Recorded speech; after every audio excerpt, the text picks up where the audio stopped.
Amma Aşura günündə isə, xüsusilə Aşura günündə oruç tutmaq bəyənilmir, məkruhdur və bu Əhl-i Beyt düşmənlərinin Biz qardaşlarım bəzən bizə sanki qüsur tutan kimi deyirlər ki, bugün Muhammed sallallahu aleyhi və səlləmin nəvəsinin öldürülmüş olduğu gündür.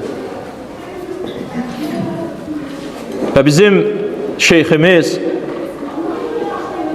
ağsaqqalımız, qəsəbəmizin ona bir nəfər belə bir söz deyir.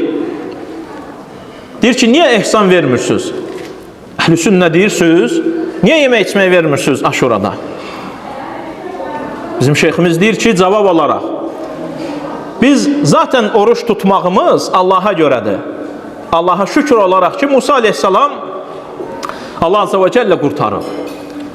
Lakin o cür sualın qarşılığında hikmət sahibi olan adamların verə biləcəyi ən gözəl cavabı bizim şeyximiz verir. Ona deyir ki, bizim Muhammed sallallahu aleyhi ve sellemin öldürüldüyü gün boğazımızdan yemək keçməz. Oturub basıb yeyəsən sən. Necə sənin yaxının ölsəydi, sən yerdinmi, içərdinmi? Çox sevdiyi və iddia etdiyin Muhammed sallallahu aleyhi ve sellemin nəvəsi ölüb. Necə sənin boğazından keçir? Biz həmin gün orucuq. Həm Musa aleyhissalamın qurtuluşuna şükür olaraq, əgər sən dərddəsən ki, niyə ehsan vermirik, bil ki, bizim həmin gün yenə də boğazımızdan yemək keçmir. Sən get dolmalardan yeginə. Sənin üçündür.